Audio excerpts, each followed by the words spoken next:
Anacin, the tablets thousands of physicians and dentists recommend for fast relief of pain of headache, neuritis, neuralgia, and heat.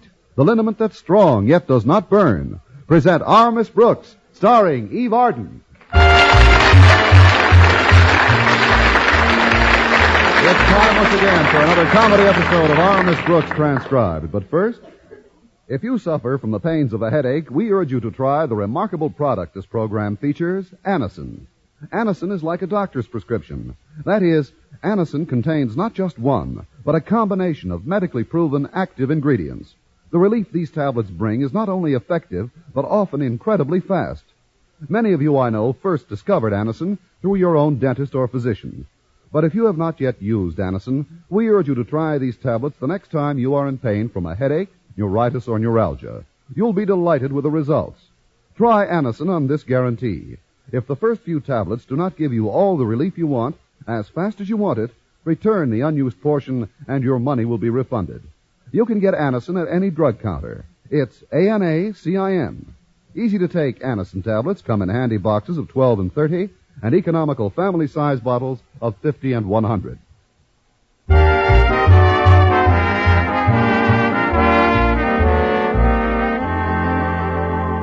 Although it was a difficult decision to make, our Miss Brooks, who teaches English at Madison High School, finally made it. So, after 6 years of practically going steady with Philip Boynton, last week she finally gave the green light to other men. Yes, last week I gave them the green light. And since then, they've acted as though my street is under repairs. However, I did meet a salesman named Freddie Stewart. And when a girl has spent 6 years being taken to a hot dog stand for dinner, a movie, and then a soda fountain afterward, anything would seem like a change. So Wednesday night I went out with Freddie, and the evening seemed most enjoyable. The hot dogs were delicious, the movie great, and the double malteds were out of this world. But of far greater interest than my latest acquaintance was my landlady's new heartthrob. For the past 2 weeks, Mrs. Davis had been trying to conceal her little romance, and I had been trying to conceal my curiosity. By breakfast time Thursday, I could no longer bear the suspense. But before I could ask her about it, Mrs. Davis posed a question of her own. I suppose you've been wondering where I've been spending my evenings in the last few weeks. The question did cross my mind. Well, dear, I've been going with the most wonderful man. Oh, Connie, he's so worldly, so suave, so debonair, so romantic. Who is he, Mrs. Davis? Henry, our butcher. Our butcher? Yes, that's the man who's been dating me. And I have further news for you. Now hold on to your seat, dear. I'm even thinking of marrying him. Well, that's one way of being sure of the choice cuts. Mrs. Davis, you're not serious. Oh, but I am, Connie. Henry Pringle seems just right for me in every way. But this seems incredible. Who is he? What do you know about him? Where did you meet him? I met him over the phone about 3 weeks ago. You met him over the phone? That's right. I was calling in my order to Schmidt's butcher shop, the way I generally do, and Henry answered it. How did you finally meet him in person, though, Mrs. Davis? Well, 4 days after that first call, Henry appeared at our house in the afternoon with a large box tied with a wide red ribbon. He brought you some flowers. No, dear, our pot roast for that night. Mrs. Davis, you know I want you to be happy more than anything else in the world, but you've gone with Henry such a short time. After all, what do you really know about him? What has he told you about himself? Well, dear, he's a bachelor, been in town a month, and he's Mr. Schmidt's partner. But do any of your friends know it? And why hasn't he ever come over to the house to meet me? Well, I suggested it, dear, but Henry is very bashful. However, he was going to meet you up to the time I told him you taught English at Madison High. That's when he backed out. I won't hold that against him. That's when most men back out. Anyway, dear, you'll meet him tonight. I invited him to dinner, and I told him I'd give him his answer then. Mrs. Davis, not so soon. Oh, that must be Walter to drive me to school. Be out in a minute, Walter.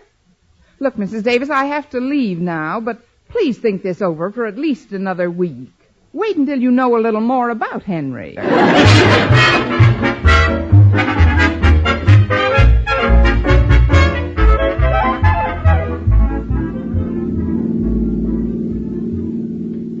Brooks, you haven't said a word since you got in the car. It isn't my driving that's bothering you, is it? No, Walter, I'm worried about something else today. I wouldn't worry about that, Miss Brooks. What can you expect when last night was the first date you had with him? What? Walter, how did you know I had a date last night? Well, Harriet and I saw you in the balcony of the Bijou. We were sitting toward the rear and you were forward. No more than I am with Mr. Boynton. What do you mean we were sitting toward the front? Well, I'm not thinking about myself, Walter. This concerns someone else. Well, you're certainly not worried about Mrs. Davis's romance, are you? Then you know about that, too. How did you find out about that? I was also up in the balcony with Harriet the night before. You went to the same movie with Harriet 2 nights in a row? Yeah, and tonight I'm going back alone and see the picture. But the other night you saw Mrs. Davis up there with someone. Boy, was she with someone, Miss Brooks. Ooh, la la. Walter, I can't say I care for that ooh, and even less for those la-las. Oh, I didn't mean any disrespect, Miss Brooks. But Mrs. Davis and this old fella certainly did seem to be enjoying each other's company. Yeah, honestly, Harriet and I thought we'd pop the way they were popping popcorn into each other's mouth. Well, that's exactly what's worrying me. She's thinking seriously of popping popcorn into her friend's mouth for the rest of her life. Well, you mean marrying the guy? But that's wonderful, Miss Brooks. Wonderful? Certainly. What could be more romantic than 2 lonely old people in the autumn of their lives who find the warm glow of companionship and thus walk hand in hand into the setting sun together? Followed by 2 men from a collection agency and the sheriff. Walter, Mrs. Davis has known this man for a little over 2 weeks. What does she really know about him? About his background, his finances? But Mrs. Davis is a mature woman, Miss Brooks. Surely she ought to know what she's doing. Not in this case. But since we're practically on the school grounds, Walter, we'd better drop the subject for the time being. Sure. Oh, say, isn't that Harriet and old Marblehead, Mr. Conklin, out in front of the school now, Miss Brooks? Why, so it is. I wonder what our principal's doing outside school. Well, maybe he figures that gives him more room to pounce on us. I hardly think so, but apparently there's something terribly wrong today. Why, Miss Brooks? He's smiling. Yeah! I wonder who he expelled. Well, it seems we're all arriving about the same time this morning. Good morning, Miss Brooks. Good morning, sir. Morning, Harriet. Good morning, Miss Brooks. And how are you this morning, Denton? Oh, fine, sir. Simply fine. Never felt better in my life. Absolutely in the pink. All primed and raring to go. Never better, sir. Not in my entire life. No, sirree. I never will learn, will I? Well, I better get rid of this car. Want to drive to the back lot with me, Harriet? Oh, I'd like to, Walter, but you know how Daddy feels about the 2 of us going... Go right ahead, my dear. Now, really, Mr. Conklin, I must protest against the constant injustice of never permitting your daughter to accompany me on so simple a journey as to go to the... did you say go right ahead? Now take that souped-up flying saucer out of here before I change my mind. Yes, sir. Yes, sir. Hop in, Harriet. Okay. Thanks, Daddy. I don't know what it is, but that boy always leaves me boiling. I can't remember when I've been in such a good humor. I can't either. You certainly did seem in a fine humor this morning, sir. And, well, I might be, too. We had some very good news at our house last night. It concerns my wife's sister, Mildred. You've heard me mention her. The single one who comes to our house and stays for months at a time. You mean she's finally getting married? No, that's just it. She's not. But how is that good news, sir? Well, we were suspicious of the fellow right from the beginning. From everything Mildred told us about him, he only seemed to be interested in her for her money. He did? So I began to do a little private investigating and found the fellow had once been a confidence man and had landed in jail twice. Mildred wouldn't believe me, but Luckily, when I phoned him and confronted him with the evidence, he told me to stop worrying, that he'd found a new sucker anyway. Mr. Conklin, hadn't you ever met this man before? No, that was one of the things that first aroused my suspicions. He never would come over to the house to meet us. I think I'm beginning to feel a little faint. How did you know where to call, then? Well, that was easy. I knew his name and how Mildred had met him, so I simply called Schmidt's butcher shop where he works. Mr. Conklin, will you excuse me for a few moments? Why, what are you going to do, Miss Brooks? First, I'm going to make a quick phone call, and then I'm going to become a vegetarian.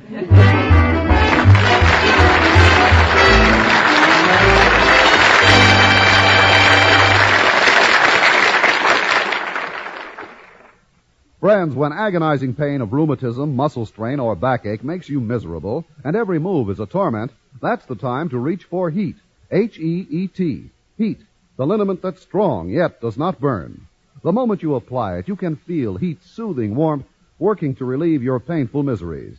That's because Heat penetrates deep, brings immediate relief to sore, aching muscles. Wherever you ache, just brush on Heat. Heat penetrates deep, keeps working for hours to bring wonderful, soothing comfort to the painful, aching area. Your pain seems to disappear. Heat isn't oily, sticky, or messy. You just brush on Heat with a handy applicator that comes with each bottle, and it dries in seconds. So remember, when pain of rheumatism, muscle strain, or backache makes you miserable, Heat's penetrating warmth gives you fast, long-lasting relief.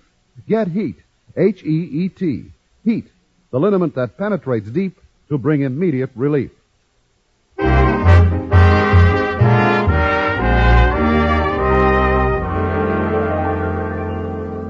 Well, I'd heard of older people arriving at the age of indiscretion before. However, not only did my landlady arrive, but I think she intends to spend the rest of her life there. When I finally reached her on the phone just before noon, the results of our conversation practically floored me. She refused to believe a word of what Mr. Conklin had said about Henry. Naturally, I had to discuss my problem with someone, so over our lunch table in the cafeteria a little while later, Mr. Boynton was elected. His quick, incisive mind instantly grasped the problem, and his first crystal-clear statement went right to the heart of it. Boy, I'd sure hate to be in Mrs. Davis's place. Oh, you'd be much too tall for Henry anyway. Yes, it is quite a mess, isn't it? Particularly since Mrs. Davis is giving Henry her decision to marry him tonight. Well, now, let me get this straight, Miss Brooks. You say you called Mrs. Davis and gave her the information Mr. Conklin gave you? Yes, I told her Mr. Conklin said that Henry was a confidence man, had been in jail twice, and had told him he didn't care about Conklin's sister-in-law anymore because he'd found another sucker. And exactly what was Mrs. Davis's reaction? She asked me what else was new. Well, it seems incredible. Was that all she said? Well, not entirely. Oh, I didn't think so. She also said to be sure to pick up a can of vegetable soup on the way home this afternoon. Miss Brooks, didn't you ask her why she wasn't concerned with what you told her? Of course I did. And Mrs. Davis claimed that Mr. Conklin was spreading the story because he was angry that Henry hadn't married Mildred. Oh, then she knew about the episode? Yes, it seems that Henry had already covered himself on that score. He told her that she might hear some wild stories about him because he'd been seeing Mildred, and when he met Mrs. Davis, he gave her up. Gosh, then what'll happen to Mrs. Davis? Will she learn the real truth in time? Listen again tomorrow to another thrilling episode of Margaret Faces Life. But I'm really worried, Mr. Boynton. There must be some way to bring her to her senses. I wish I could help. Sometimes when I'm faced with a vexing problem, I find a solution by observing how my frogs and rabbits react under similar circumstances. It won't work here. Very few frogs and rabbits consider marrying confidence men. That isn't quite what I had. If there were only some way to convince her that people don't marry so hastily, at least until they've looked into the other person's background. If anyone else were doing the same thing, I know Mrs. Davis would condemn it. Miss Brooks, wait. I think you've got something. Well, after all these years, it's about time you did. Oh, you mean I've given you an idea? I'll say you did. Now tell me, how was your new date last night? Next time I have a secret, I'll hire a skywriter. Well, Freddie Stewart is a very nice chap, Mr. Boynton. Very nice. Well, I'm glad you like him, Miss Brooks, because that's part of my idea. What is your idea, Mr. Boynton? That you contemplate marrying him. What? 6 years I'm going with the same man, and when he finally does propose, it's that I marry somebody else. No, you don't understand. I don't mean actually contemplate marrying him. I mean just give Mrs. Davis the impression you're going to marry him after only one date. Now, don't you get it, Miss Brooks? Yes, but I'm not sure I want it. Well, I feel certain it'll work. When Mrs. Davis thinks that someone she cares about is doing something hastily, she may reconsider her own position. Then you can suggest she test out Henry tonight. Well, since we haven't any time to lose, at least it's worth a try. Of course it is. All right, then. Right after school, I'll dash down to the 5 and 10 cent store. 5 and 10 cent store? What for? Well, if I'm thinking of getting married, the least thing I'm entitled to is an engagement ring.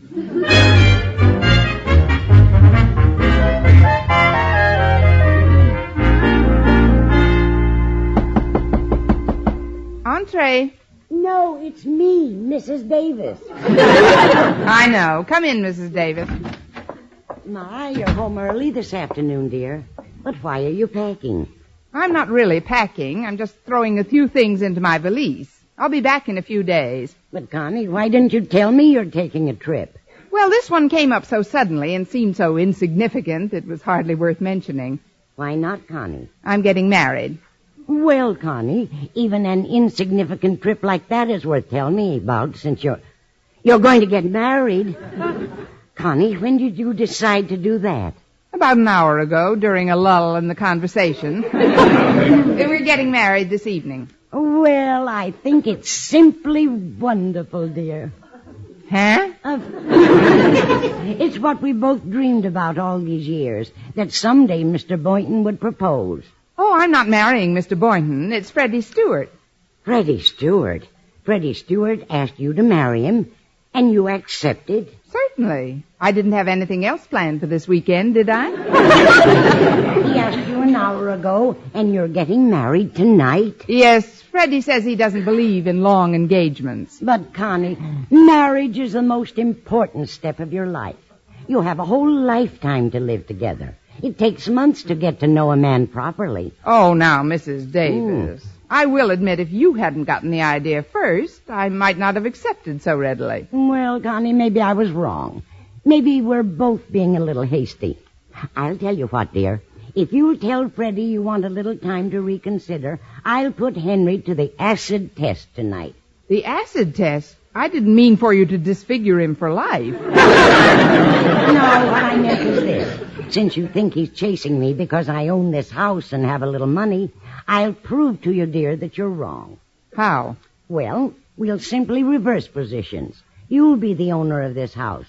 And what's more, I'll pretend to be your servant. If Henry still wants to marry me, then that should convince us both of his integrity, shouldn't it?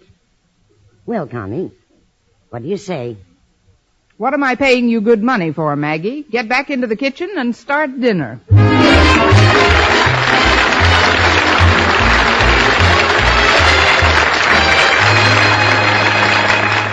Our Miss Brooks will return in a moment.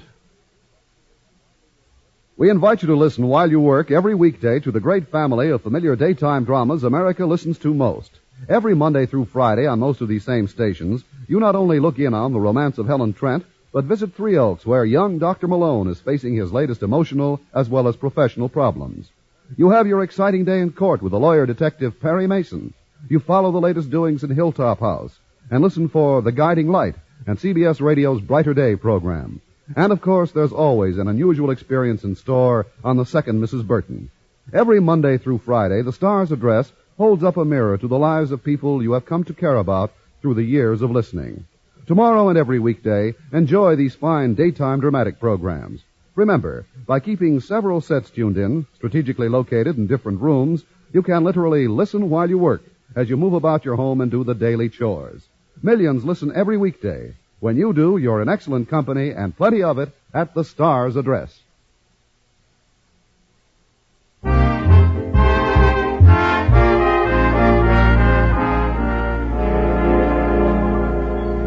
Well, having persuaded my landlady to cooperate with me, I felt certain I could prove that her boyfriend was a complete phony. Later that evening, Mrs. Davis entered the living room, dressed for her new role. Well, Connie, how do I look? Like the perfect maid, Mrs. Davis. All the way from your white lace cap to your dirty brown sneakers. This hat here. It's a doily I used on the table at lunch. And you did a swell job on that dress in such a Do hurry. you like it? I just sewed a little lace on an old black dress I found in the attic. But I'm afraid I cut it a little short. My knees haven't felt this draughty since 1926.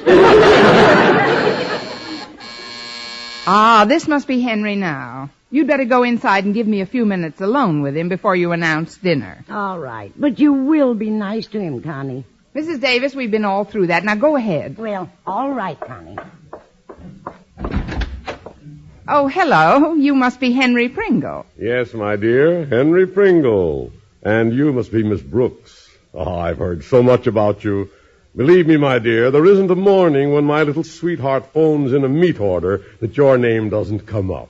I know. I go well with calves' brains. Now, won't you come in, Mr. Pringle? Just Henry. Well, come in, just Henry. Walk right in. Thank you, thank you. Margaret's already told me a good deal about the two of you. Oh, yes, we're about ready to enter the sacred state of matrimony. Where is my little girl, Miss Brooks? I brought her a little something. Oh, how nice. A box of candy. What are they? Caramels? Nougats? Or chocolate-covered creams? They're meatballs. How delicious. Chocolate-covered meatballs. Everyone brings his fiancée candy, Miss Brooks. I've always felt it's more personal to bring one's lady love delicacies from one's own business. Lucky you're not a bricklayer. Well, it's a pleasure to welcome you here, Henry. I feel as if I almost know you already. And I feel the same way.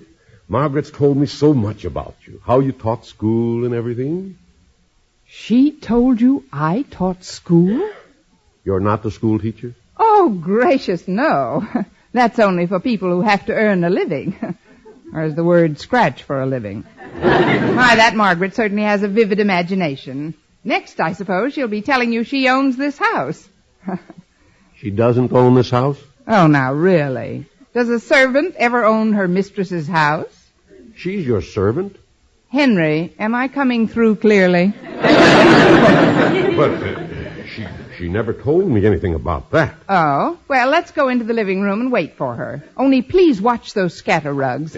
I simply can't believe Margaret's your servant. Ah, here's little Maggie now. Dinner is served, Mum. I warned you about those scatter rugs. Here, let me help you out. No, I'll be all right. Look what Henry brought you, Maggie. A box of meatballs. Oh, Henry, you shouldn't have. You can say that again. Margaret, is all this true? Are you really Miss Brooks' servant? Am I permitted to talk to my friend, Mum? Permission granted. But keep it within 10 words, Maggie. We don't want dinner to get cold, do we? Well, that's right, Henry, dear. Miss Brooks is my employer. Well, then all about owning this house, your little nest egg, none of it's true? Oh, the part about the nest egg is true. Oh, it is? Yes, indeed. Margaret found it in the tree in back 2 weeks ago. It ought to hatch any day now. Now, I know you both want to get started with your dinner as soon as possible, so go right ahead into the kitchen, Henry, and sit down. Into the kitchen? Yes, don't bump your head on the ironing board. That way, the sooner Maggie can serve me my dinner, the sooner you can get at the leftovers. Well, let's have no more talk now. Right, Maggie? Mum's the word, Mum. Coming, Henry? Just a moment, Margaret. I'm not very hungry. Frankly, I never expected all this. Well, I'm sorry if I exaggerated a little, dear. A little? This isn't your house? No nest egg? You're Miss Brooks' servant? But it really doesn't make any difference, does it? As long as we have each other. Yes, well, frankly, Oh, it doesn't make any difference, does it, Henry? You said last night, regardless of what, love would find a way. And right now, it's looking awfully hard. Well, Margaret, to be perfectly honest, Ay. I'll take it. Walter, what are are you doing here? You're not due to pick me up for 12 hours yet. Well, I was passing in my car, so I thought I'd drop off some books I borrowed from you. Thanks, and bye. Oh, hi, Mrs. Davis. What are you all dressed up for? Going to a masquerade? No, Walter, I'm not going to a masquerade. No masquerade? No, but you're going to a funeral if you Well, don't... gee, that's a clever costume. If I didn't know you owned this place, I'd swear you were the maid. Walter, blow. Have I overstayed my welcome already, Miss Brooks? On this earth by about 16 years. Gee, some people sure have their moods. Well, good night, everyone. Now, Margaret, perhaps you'll tell me the reason for this little game you've been playing. Well, I'm sorry, Henry, but I wanted to find out if you really love me. If you would love me if I had nothing in the world. Oh, could you doubt it for a minute, Margaret, little girl? Could you, Margaret, child? Margaret, baby? Once more, and she won't even be born yet. I know it now. I was a fool, Henry. Can you forgive me? Please try to find it in your heart to forgive me for ever doubting you. It'll be difficult. But he'll make it. Believe me, Henry, I've learned my lesson. Nothing more will ever come between us. Except the doorbell. I'll get it. Good evening, Miss Brooks. Am I on time? Sir, what are you doing here this time of night? And with a valise? Ah, Margaret, darling, I see I am in time. Osgood, what are you doing here? What am I doing here? And who has a better right to be here than your husband? Your very own husband. My husband? Certainly. Aren't you going to kiss me, sugar plum? If she doesn't, I am. It's certainly lucky you got here when you did, Osgood Davis. Osgood Davis? Margaret, you mean you're really married to this guy?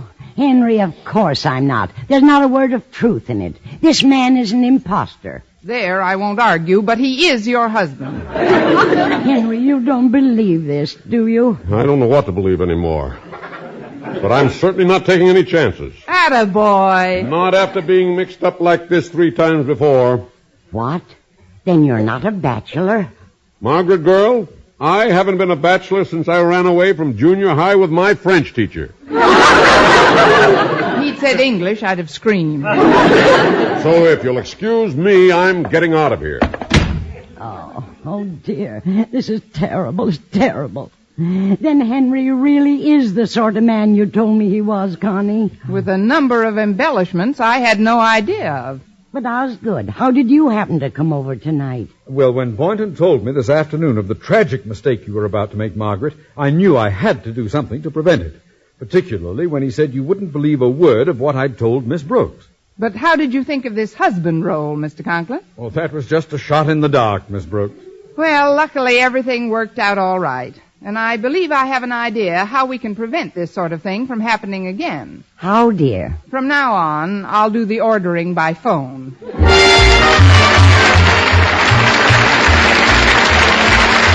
Miss Brooks, starring Eve Arden, transcribed, was produced and directed by Larry Burns. Written by Arthur Alsberg with the music of Wilbur Hatch. Mr. Conklin was played by Gail Gordon. Others in tonight's cast were Jane Morgan, Dick Crenna, Bob Rockwell, Gloria McMillan, and Will Wright. Be sure to be with us next week for another comedy episode of Our Miss Brooks.